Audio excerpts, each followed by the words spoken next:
3.5 to 4 year ಆದ್ಮೇಲೆ ಮಮ್ಮಂಗೆ ಏನಂದ್ರೆ ಜೀವನದಲ್ಲಿ ನಡೆಯೋದು ಇಷ್ಟ ಹಿಡ್ಕೊಂಡ್ಬರ್ತಿದ್ರೆ ಸ್ಲಿಪ್ಪರ್ ಹಾಕೊಂಡು ಆಕಾಶ ಮತ್ತೆ ಭೂಮಿಗೆ ಏನೋ ತುಂಬಾ ಚೆನ್ನಾಗಿದೆ.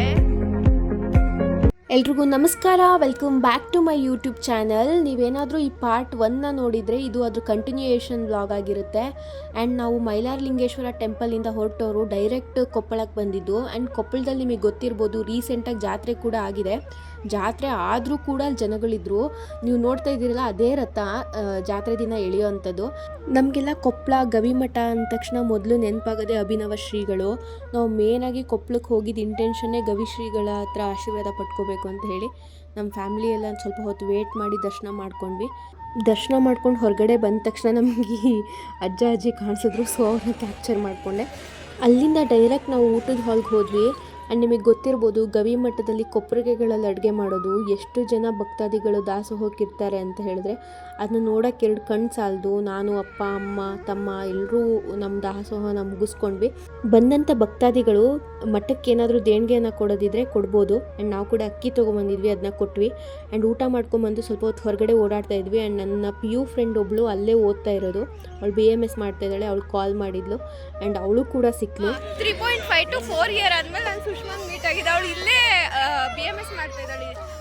ಯಾವ ಕಾಲೇಜ್ ನಿಂದು? SJGMC. ಇಲ್ಲೇ ಗವಿಸಿದ್ದೇಶ್ವರ ಕಾಲೇಜಲ್ಲಿ BMS ಮಾಡ್ತಾ ಇದ್ದಾಳೆ. ಇವತ್ತು ಬಂದಿದ್ವಿ, ನಾವು ಮೀಟ್ ಆದ್ವಿ. ನೋಡಿ ನನ್ನ ಫ್ರೆಂಡ್, ನಮ್ಮಮ್ಮ. ನನ್ನ ಫ್ರೆಂಡ್ನ ಮೀಟ್ ಮಾಡ್ಕೊಂಡು ನಾವು ಕೊಪ್ಪಳದಿಂದ ಹೊರಟ್ವಿ. ನಿಮಗೆ ಗೊತ್ತಿರ್ಬೋದು, ಸ್ವಲ್ಪ ದಿನಗಳ ಹಿಂದೆ ಕೊಪ್ಪಳದಲ್ಲಿ ಫ್ಯಾಕ್ಟ್ರೀಸ್ ಬೇಡ ಅಂತ ಹೇಳಿ ಪ್ರೊಟೆಸ್ಟ್ ನಡೆದಿತ್ತು. ಅದು ನಿಜ ಅನ್ನಿಸ್ತು. ಬಿಕಾಸ್ ಫ್ಯಾಕ್ಟ್ರಿಗಳಿಂದ ತುಂಬ ಹೊಗೆ ಕೂಡ ಬರ್ತಾ ಇದೆ ಅಲ್ಲಿ. ನಾವಿವಾಗ ತುಂಗಭದ್ರಾ ಡ್ಯಾಮ್ ನೋಡೋಕ್ಕೆ ಹೋಗ್ತಾ ಇದ್ದೀವಿ. ನಮ್ಮ ಅಪ್ಪ ಅಮ್ಮ ಎಲ್ಲ ಕಾರಲ್ಲಿ ಮಲ್ಕೊಂಡ್ಬಿಟ್ಟಿದ್ರು. ಆ್ಯಂಡ್ ತುಂಬ ಏನು ದೂರ ಆಗಲ್ಲ ಕೊಪ್ಪಳದಿಂದ, ಒಂದು ಹಾಫ್ ಆನ್ ಅವರ್ 1 ಅವರಲ್ಲಿ ರೀಚ್ ಆಗ್ಬೋದು. ಹೊರಗಡೆ ಕೆಲವೊಂದು ಪ್ರೈವೇಟ್ ಬಸ್ನವರು ಕೂತ್ಕೊಂಡು, ಅಂದರೆ ಎಂಟ್ರೆನ್ಸ್ ಲೊಕೇಶನಿಂದ ಒಳಗಡೆ 7 ಕಿಲೋಮೀಟರ್ಸ್ ಆಗುತ್ತೆ ಅಂತ ಹೇಳಿ ಕೂಗ್ತಾಯಿದ್ರು. ಬಟ್ ನಮಗೆ ಅಂದರೆ ನಾವು ಫಸ್ಟ್ ಟೈಮ್ ಹೋಗಿದ್ದು, ನಮಗೆ 7 ಕಿಲೋಮೀಟ್ರ್ ಆಗುತ್ತೆ, ಎಷ್ಟು ಕಿಲೋಮೀಟ್ರ್ ಆಗುತ್ತೆ ಅಂತ ಕಂಪ್ಲೀಟಾಗಿ ಗೊತ್ತಿರಲಿಲ್ಲ. ಆ್ಯಕ್ಚುಲಿ ಏನಂದರೆ ನಾವು ಬಸ್ಸಿಗೆ ಹೋಗೋಣ ಅಂತಲೇ ಫುಲ್ ಪ್ಲ್ಯಾನ್ ಮಾಡಿದ್ವಿ. ಬಟ್ ಬಸ್ ಅವ್ರು ಹೇಳಿದ್ದೇನೆಂದರೆ, ಬಸ್ಸಲ್ಲಿರೋಂಥ ಸೀಟ್ಗಳು ಎಲ್ಲ ಫಿಲ್ ಆಗೋವರೆಗೂ ಬಸ್ ಅವ್ರು ಬಿಡಲ್ಲ ಅಂತ ಹೇಳಿ. ಅದಕ್ಕೆ ನಾವು ನೆಡ್ಕೊಂಡೇ ಹೊರಟ್ವಿ. ಹೇಳಬೇಕಂದ್ರೆ ಅದು ಅಷ್ಟೊಂದು ದೂರ ಆಗಲ್ಲ. ನಾವು ನೆಡ್ಕೊಂಡು ಹೋದ್ಮೇಲೆ ಗೊತ್ತಾಗಿದ್ದು, ಭಾಳ ಅಂದರೆ 1 to 1.5 ಕಿಲೋಮೀಟ್ರ್ ಅಷ್ಟೇ ಆಗೋದು. ಮಮ್ಮಂಗೆ ಏನಂದರೆ ಜೀವನದಲ್ಲಿ ನಡೆಯೋದು ಇಷ್ಟ ಇಲ್ಲ. ಆರಾಮಾಗಿ ಬಸ್ಸಲ್ಲಿ, ಕಾರಲ್ಲಿ, ಗಾಡೀಲಿ ಹೋಗ್ಬಿಡ್ಬೇಕು ಅವರು. ಇವಾಗ ಬಸ್ ಫೆಸಿಲಿಟಿ ಇಲ್ಲದೆ ಇರೋದಕ್ಕೆ ಸೊ ನಾವು ನಡ್ಕೊಂಡೇ ಹೋಗ್ತಿದ್ದೀವಿ. ಅವರು ನಡಿಲಾರ್ದು ಏನಾದರೂ ರೀಸನ್ ಕೊಡೋದು. ಇವಾಗ ನನ್ನ ಜೊತೆ ಸ್ಲಿಪ್ಪರ್ಸ್ ಎಕ್ಸ್ಚೇಂಜ್ ಮಾಡ್ಕೊಂಡಿದ್ದಾರೆ. ಅವ್ರ ಶೂಸ್ನ ನಂಗೆ ಕೊಟ್ಟಿದ್ದಾರೆ ನೋಡಿ. ಹಿಡ್ಕೊಂಬರ್ತಿದ್ದಾರೆ ನನ್ನ ಸ್ಲಿಪ್ಪರ್ ಹಾಕ್ಕೊಂಡು.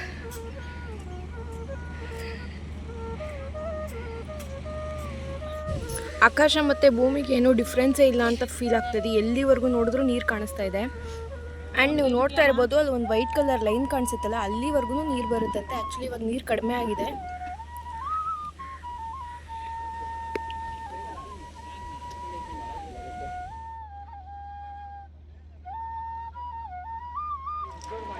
ಟ್ರಿಪ್ ಬಂದಿದ್ದು ಹೆಂಗೆ ಅನ್ನಿಸ್ತು ಎಲ್ಲರಿಗೂ? ಟ್ರಿಪ್ ಬಂದಿದ್ದು ಹೆಂಗೆ ಅನ್ನಿಸ್ತು? ಖುಷಿ ಅನ್ನೋದು ಬಿಟ್ಟು ಏನಾದರೂ ಹೇಳಪ್ಪಾಜಿ. ಖುಷಿ ಅನ್ನೋದು ಬಿಟ್ಟು ಏನಾದರೂ ಅಣ್ಣ, ಹೆಂಗೆ ಅನ್ನಿಸ್ತು ಟ್ರಿಪ್ ಬಂದಿದ್ದು? ಹೌದಾ? ಇನ್ನು ಹಂಪಿಗೆ ಹೋಗೋದೈತೆ. ನಮ್ಮ ತಮ್ಮನ್ ನೋಡ್ರಿ, ಕಳ್ಳನ್ ತರ ಓಡಾಡ್ತಾನ ಅವ್ನು. ನಮ್ಮಮ್ಮ ನಡ್ಕೊಂಡ್ ಬರ್ಲಾರ್ದು ಎಷ್ಟು ನಾಟಕ ಮಾಡಿದ್ರು ಅಂದ್ರೆ, ಇವಾಗ ನಡ್ಕೊಂಬಂದು ನಡ್ಕೊಂಡು ಹೋಗ್ತಾ ಇದೀವಿ. ಅವ್ರ ಮುಖ ನೋಡ್ರಿ ಹೆಂಗಾಗಿತ್ತು.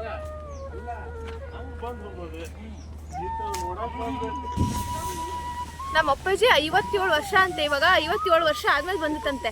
ಅಂದರೆ ಹೊಸಪೇಟೆಗೆ ಬಂದಿದ್ದಾರೆ ಅವರು. ಡ್ಯಾಮಿಗೆ ಬರೋಕ್ಕಾಗಿರಲಿಲ್ಲ. ಡ್ಯಾಮಿಗೆ ಇದೆ ಫಸ್ಟ್ ಟೈಮ್ ಬಂದಿರೋದು ಅನ್ಸುತ್ತೆ. ಅಮ್ಮ, ನೀನು ಬಂದಿದ್ಯಾ ಮೊದಲು? ಎಲ್ಲ ಅವೇನ ಕಿರಿಕಿರಿ ಚಿಕ್ಕರಿ ಯಾರು ನೋಡಿದವು.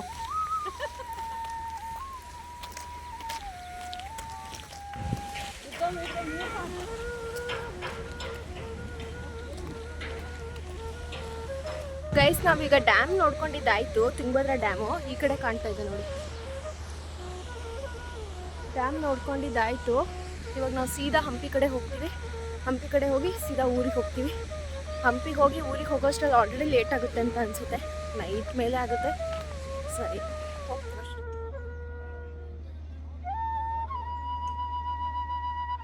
ಏನು ಹೂವು ಇಟ್ಕೊಂಡಿದ್ದಾರೆ ಕಿತ್ಕೊಂಡು.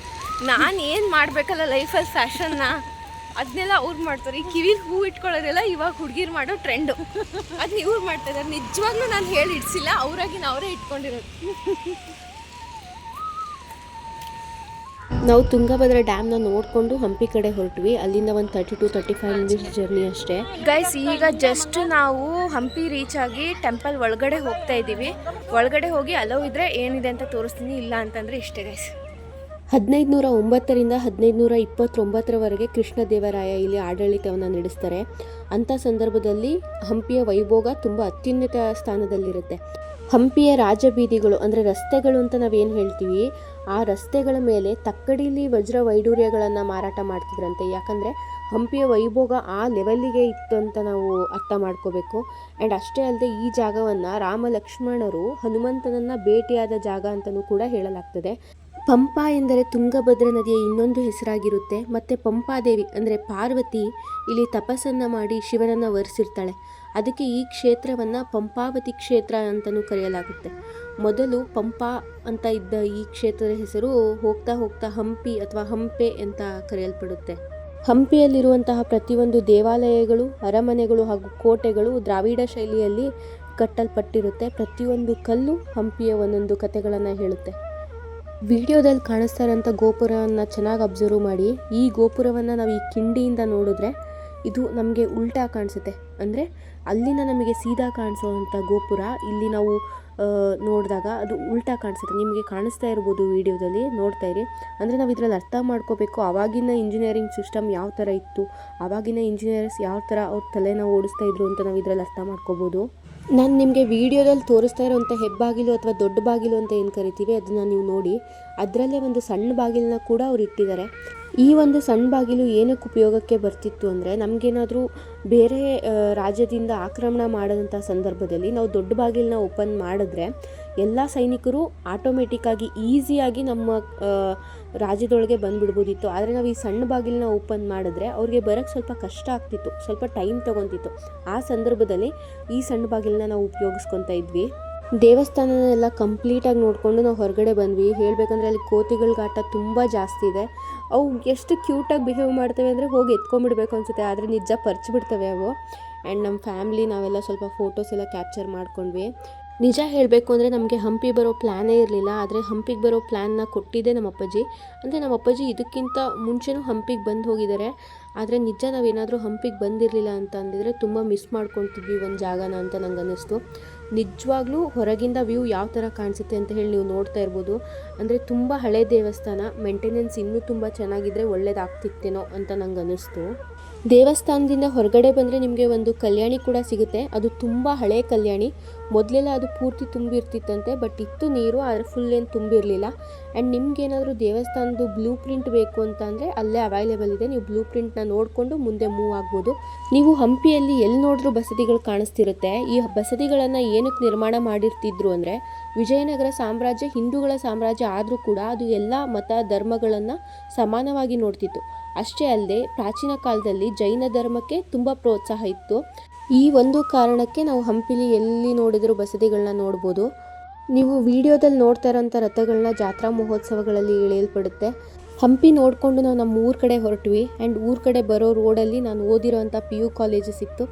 1-2 ನಿಮಿಷ ಅಲ್ಲಿ ಗಾಡಿ ನಿಲ್ಲಿಸಿ ಎಲ್ಲ ನನ್ನ ಹಳೆ ನೆನಪುಗಳನ್ನ ಮರುಕಳಿಸ್ಕೊಂಡು ನಾವು ಅಲ್ಲಿಂದ ಹೊರಟ್ವಿ. ಊರಿಗೆ ಬರೋ ಅಷ್ಟರಲ್ಲಿ ಆಲ್ರೆಡಿ 11ರಿಂದ 1 ಗಂಟೆ ಆಗಿತ್ತು. ನಾನು ಈ ವ್ಲಾಗ್ನ ಇಲ್ಲಿಗೆ ಎಂಡ್ ಮಾಡ್ತಾಯಿದ್ದೀನಿ. ಯಾರೆಲ್ಲ ನನ್ನ ಚಾನಲ್ನ ಸಬ್ಸ್ಕ್ರೈಬ್ ಮಾಡದೆ ನೋಡ್ತಾ ಇದ್ದೀರಾ, ಸಬ್ಸ್ಕ್ರೈಬ್ ಮಾಡ್ಕೊಂಡು ನೋಡಿ, ಲೈಕ್ ಮಾಡಿ, ಶೇರ್ ಮಾಡಿ, ಕಮೆಂಟ್ ಮಾಡಿ. Thank you so much for watching.